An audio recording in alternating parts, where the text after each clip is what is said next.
Nurses, doctors, hospital workers of Reddit. What's your creepiest experience in a hospital? Serious.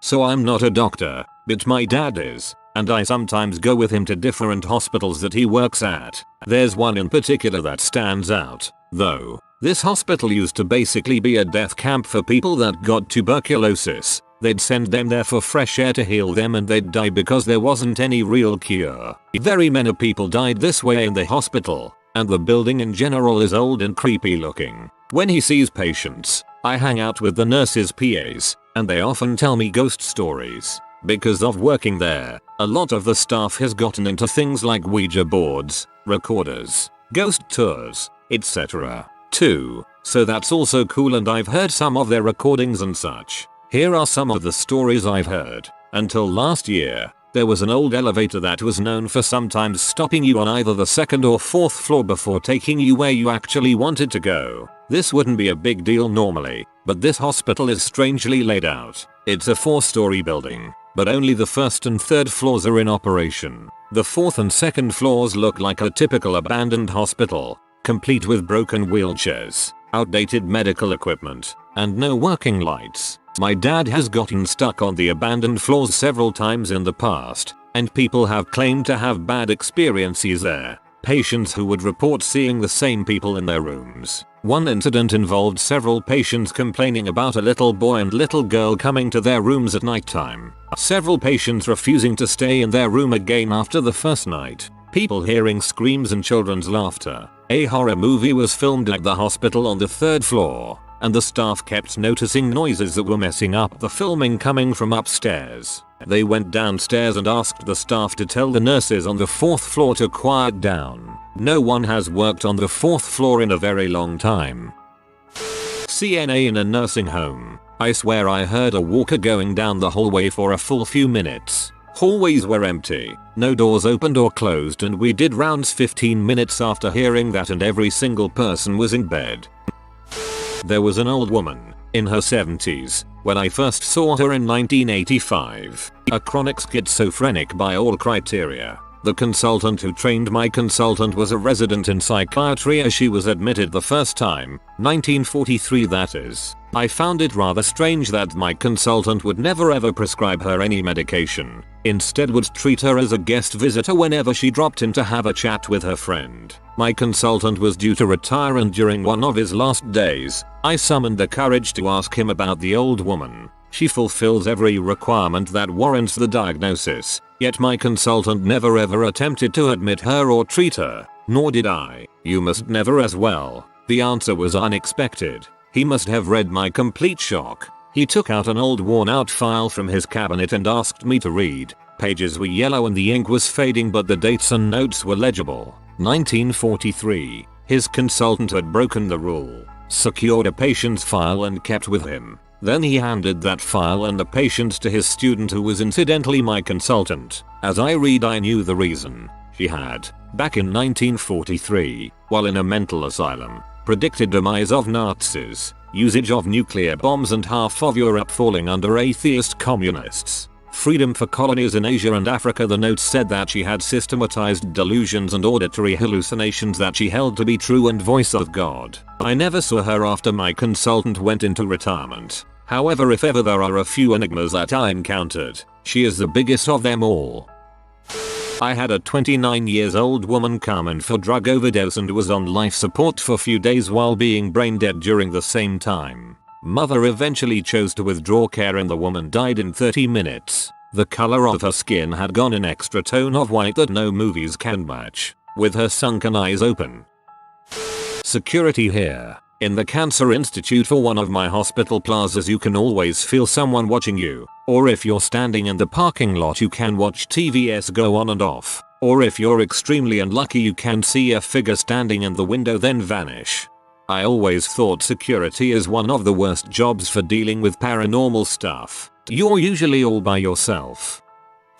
Fresh intern in a massive university hospital. As with a lot of hospitals in the UK, half of it is space aged while the other half hasn't had a lick of paint since the 70s. A lot of the old section of the hospital has been out of use for years, but late at night interns would navigate these closed wards and corridors for shortcuts when under pressure. My cardiac arrest bleep. Yanks call this a code, went off about 3 AM. I was on the ground floor of the old section of hospital and the call was to the far end of the top floor of the same section. I ran up 5 flights of stairs to bring me to the right floor but the wrong side. I had to pass through a massive abandoned ward that was completely pitch black to get to the ward I wanted. I sprinted down a long dark corridor. Huffing and puffing, I nearly smashed into an elderly lady. She grabbed my arm. I'll never forget how ice cold her grip was. "How do I get out?" she said. I pointed towards where I had just come from and told her to get into the elevators. I continued my sprint. I was the first doctor to make it to the bedside.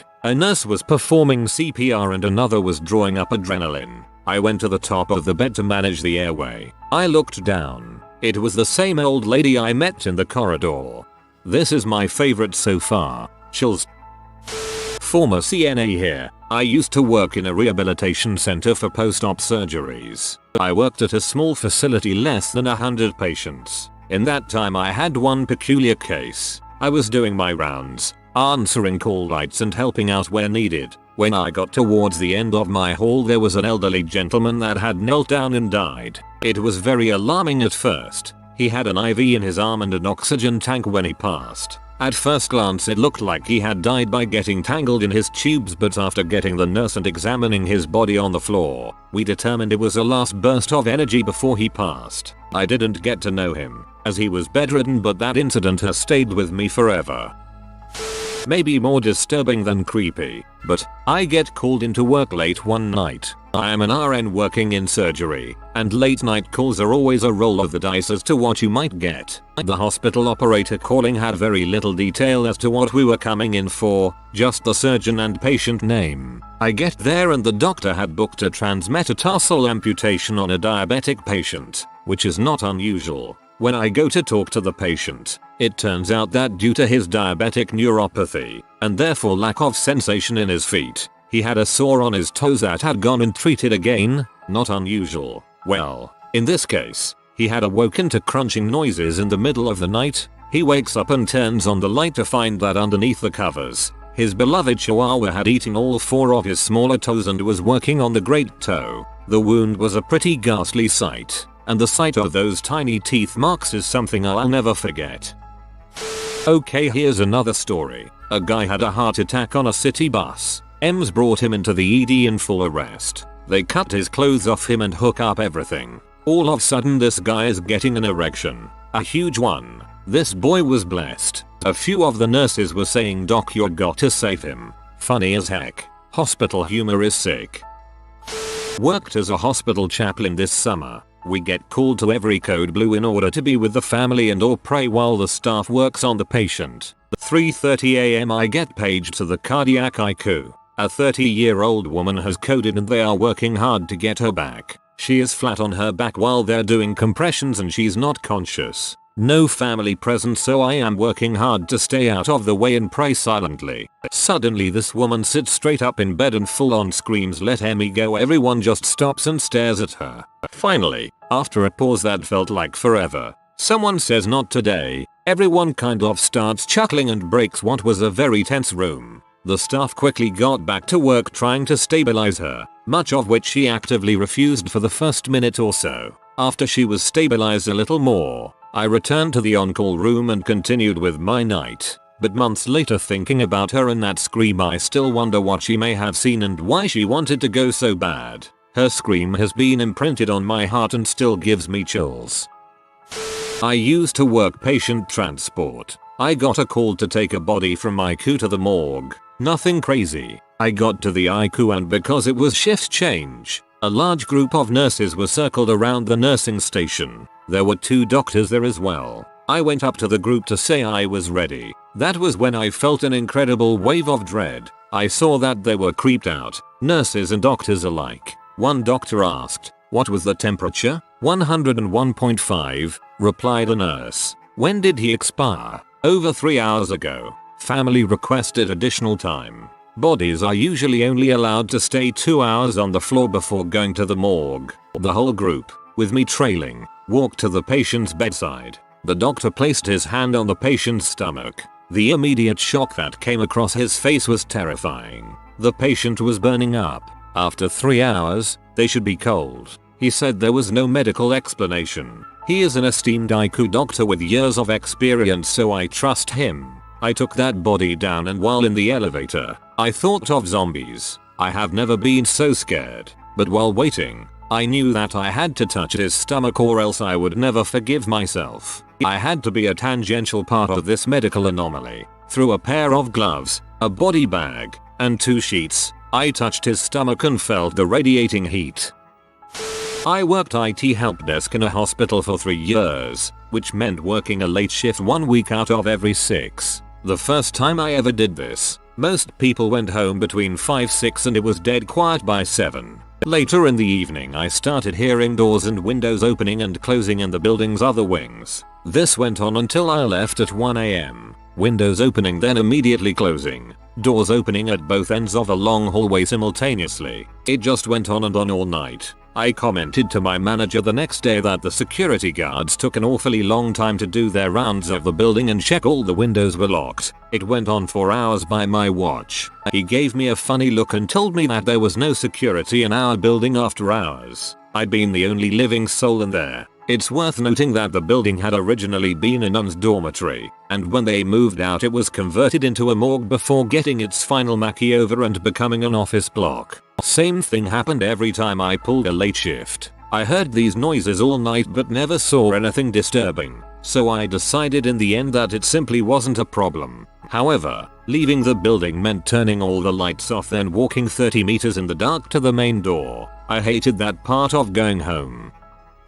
I studied recreational therapy in college and we had to shadow many different hospitals. One of the ones we had to shadow was an old state psychiatric facility, which is rumored to be haunted. Since it was so far, they offered to let us stay in the dorms they have for their interns. My friend and I were the last to get there out of all our class. The campus was huge, so when we arrived, we got out where we thought we were supposed to go. As we approached the building, we heard a god-awful scream. I screamed, followed by maniacal laughter. I thought it was our professor fellow classmates playing a joke on us. We finally found where they were and we told them that they got us good. They told us it wasn't them. I was terrified to sleep there that night.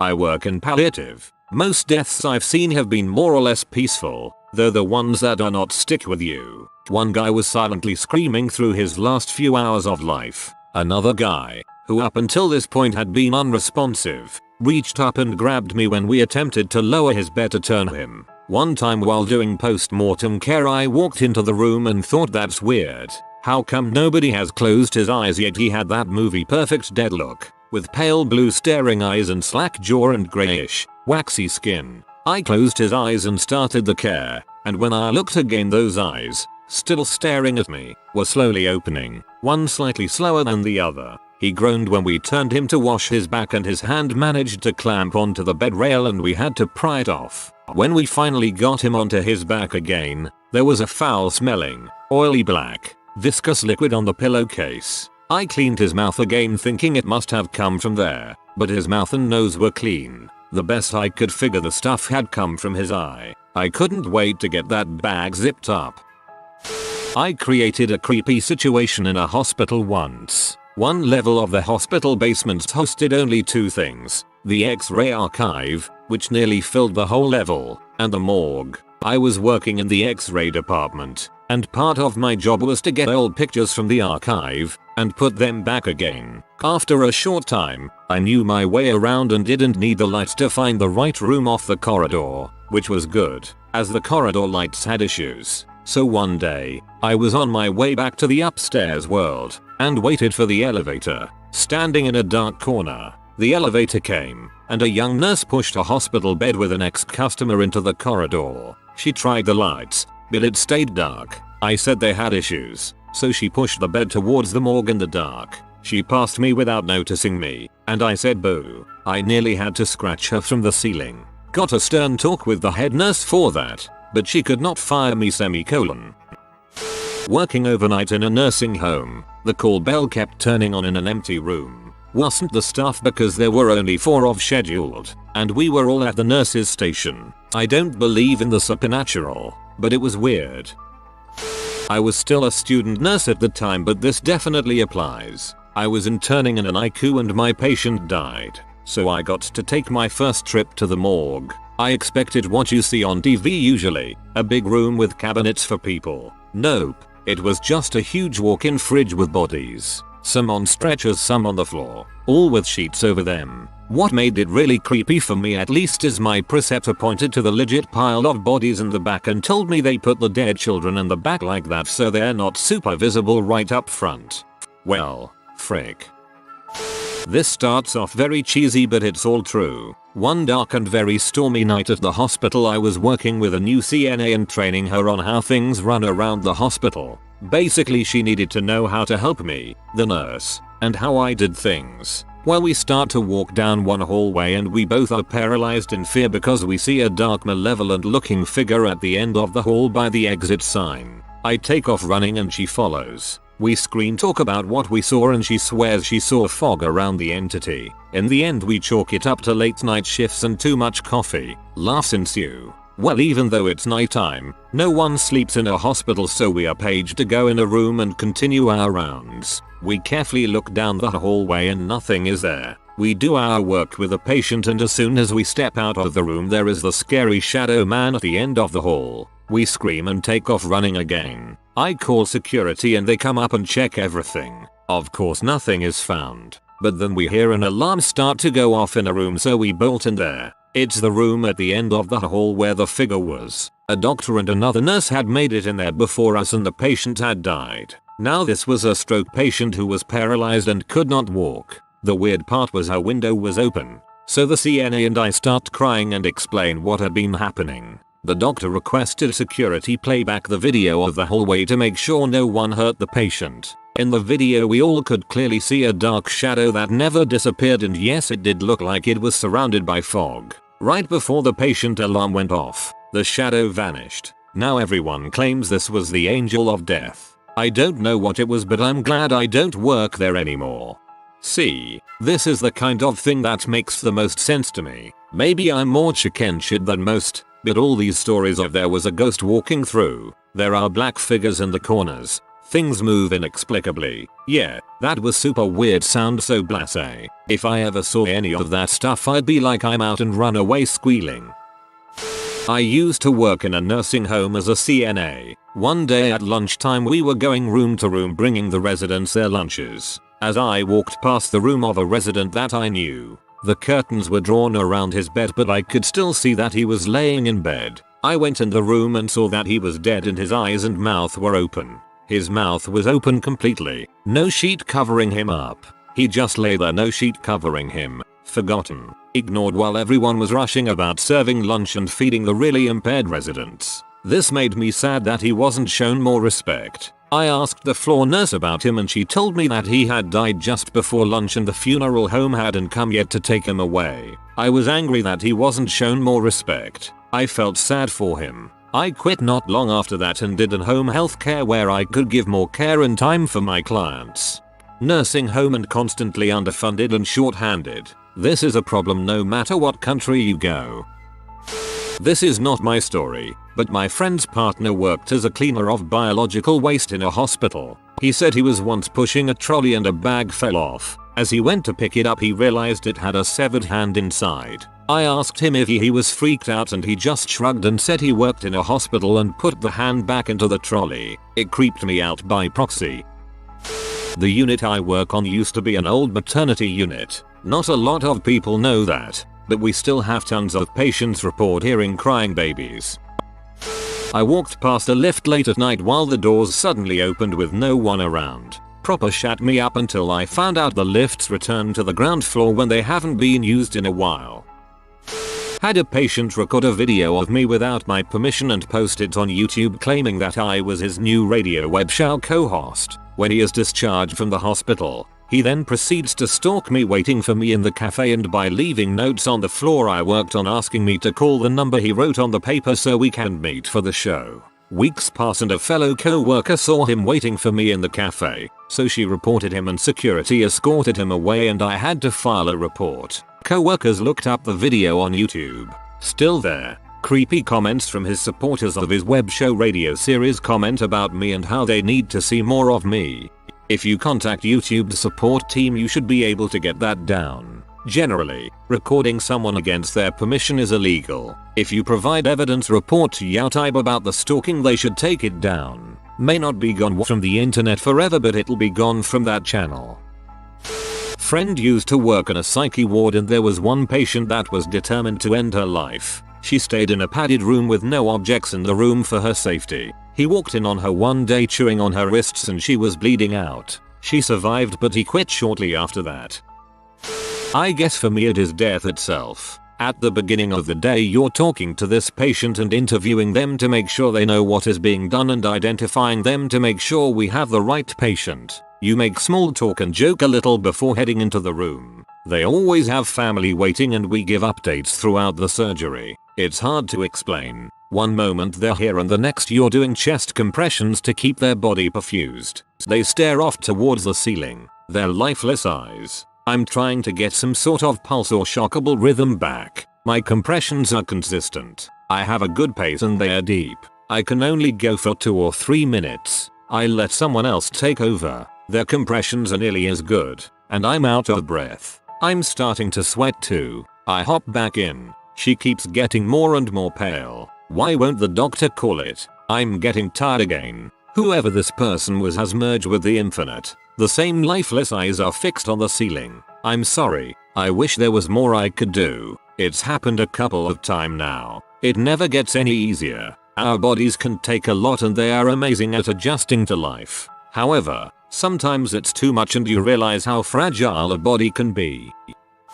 When victims of violent crimes are admitted, we take certain precautions, at least until the police are confident they have the guy and nobody is coming to finish the job. In Idaho, my co-worker was taking one of these patients down for a stat head CT. 2 sketchy AF dudes came to my unit looking for the patient and tried to get in. Locked unit. Our hospital's police security team is great and they arrived shortly after we called, but the guys vanished. Had trouble getting a hold of my friend in CT briefly, but she got the message and waited for security to escort them back. Security found the 2 dudes loitering outside one of the other x-ray areas. So somehow they figured out their patient wasn't on the unit and down in radiology, but luckily they went to the wrong one. Never found out anything about it afterwards, but that one stuck with me for some reason. This creeps me out so much because it has nothing at all to do with speculation or the supernatural. This is just crappy people being crappy. I'm glad your friend co-worker didn't get hurt. My mom works for a hospital, former ICU nurse, where creepy stuff happens all the time. A lot of the staff are convinced the woman the hospital was named after still haunts the place. I find a majority of the stories comforting, as this woman was a former nurse who cared deeply about her patients. It's nice to think she still checks up on the place every once in a while.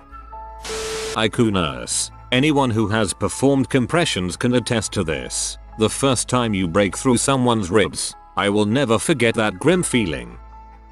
I'm a SRNA that works at a rehabilitation center. I prefer to work thirds, and one night while I was doing my rounds and checking on everyone, I walked in on a dementia patient that didn't have use of her legs anymore. She was just thrashing around in her bed, and when I asked what was wrong, she started crying and just said, "I'm sad." Of course I asked why and she responded, "I'm always sad at a funeral," and started to giggle. I just noped the frick out of that room and asked the nurse to come in there with me. We got back and she was fast asleep.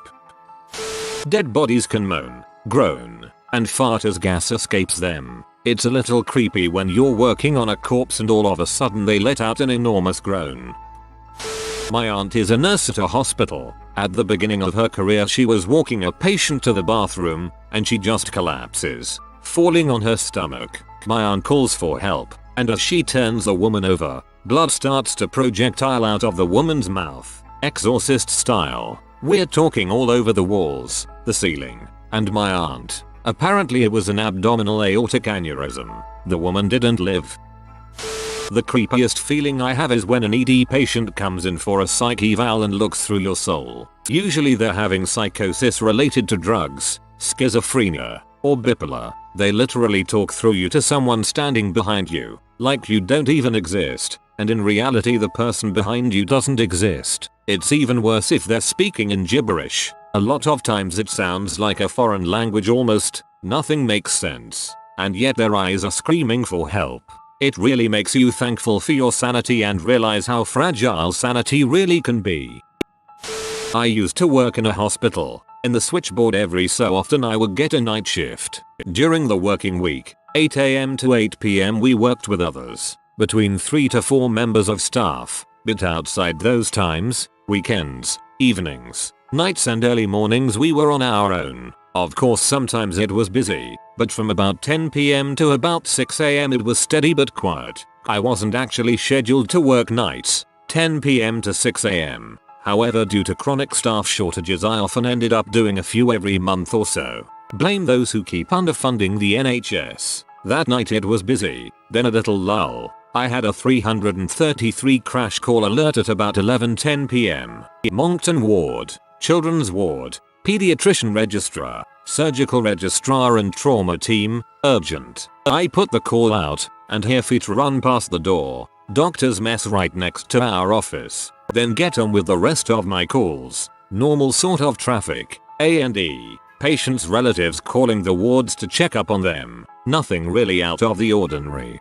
Then it calms down for about 10 minutes. I am sort of watching the telly, but not really. To be honest, I was wishing I didn't have to work tonight, then be back in tomorrow for a late shift, 2 PM to 10 PM. However, that is how things go sometimes. Then, as I am gazing out the window I get a shock. Although at the time it didn't shock me, I just opened my eyes a little wider and oh dear lord. This was Christmas Eve, about 11:30 PM, and I swear I saw what looked like a classic angel pass the window in our switchboard. Our switchboard was on the first floor.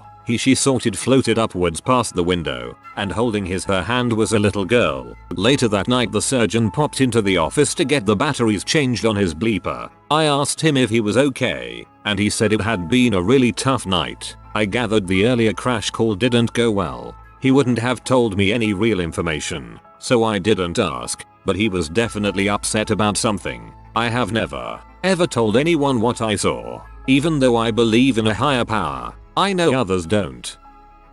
M26. When the 95-year-old female patient says if I were a little younger I would have you faster than butter falls off a hot spoon.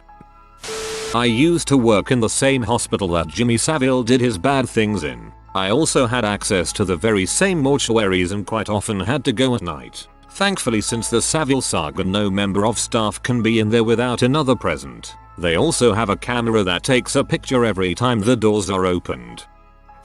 I volunteered at a nursing home a few days a week. Got close to the maintenance and security guys. There was security footage of a little girl walking down the hallway in the basement then entering the break room. The video was from around 1-2 AM. There was no way a girl who was around 10 could have been there. They would also find candy from the vending machine all over the floor with no one having to be in the room.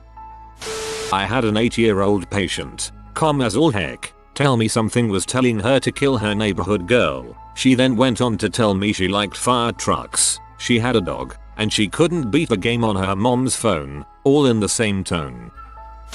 Creepy like the patient who kept eating himself. Creepy like the patient who had lice to such an extent you could see his scalp moving. Creepy like the ghost playing the piano. Or creepy like the demented patients we keep alive for no reason. Go on. A tad creepy. I used to work on an oncology ward at a hospital. Informed patient we needed to apply barrier cream, used to reduce friction from sheets on skin, to her flank. Patient replies, oh yeah, you can bury my cream. Patient was an 89-year-old woman with stage 4 colon cancer. I couldn't really blame her for still trying to get some action given the prognosis. Work at a psych hospital. This young male patient is admitted to our unit for acute psychosis. He thinks he's Jehovah's son. In his room his mattress is on the floor and all the furniture is turned upside down. He doesn't want us to change it as he says he set up his room that way for a reason. Every time I do my checks I see him squatting in the corner, in the dark. All I see are his two beady eyes glaring back at me. Creepy crap. I worked security at a hospital. One of the responsibilities was to check the morgue temperatures every morning. One day I went to open the door, slide my badge, reach for the handle, and as I start to open it, it slams back closed. I step back, wait a minute and try again. Morgue is empty. I almost didn't believe what happened, so I went back to the office, checked the CCTV camera that was mounted in the hallway looking at the door I was trying to open. It showed the whole thing. One time we had a deaf, blind, and tongueless, she had to bite it off, girl who was in because somehow she got close enough to a kitchen knife to attempt to do herself in. The sounds she made echoed through the hospital. She sounded like she just wanted to die, but she failed and it just piled up into her self-misery. Beyond the most terrifying experience in my life, period. This will get buried, but I've been waiting for the opportunity to tell this story. Started working as a CNA at an LTAC hospital about 3 years ago. For those who don't know, CNA is a nurse's assistant. I do it for the experience, but essentially it's a glorified janitor that gets to take vitals. Anyways, we had an older patient that stayed in what the staff would refer to as the quieter hall of rooms. She had been with us for about 2 weeks at this point. She didn't talk, but was capable as far as I knew. One day I go in to take her vitals, about 6 AM right as my shift started. I expected her to be asleep, but as soon as I walked in I heard murmuring. I went to put the blood pressure cuff on her arm without disturbing her. As I got closer I could begin to hear what she was saying. It was the Mother Mary full of grace prayer the Catholics do. She turned and looked at me, and kept repeating it without really acknowledging me. I got out of there as fast as I could, and didn't see her again that day. I came back to work 2 days later and she had died. If you are new to the channel, you can subscribe. I publish new videos every day. Until then, check another video.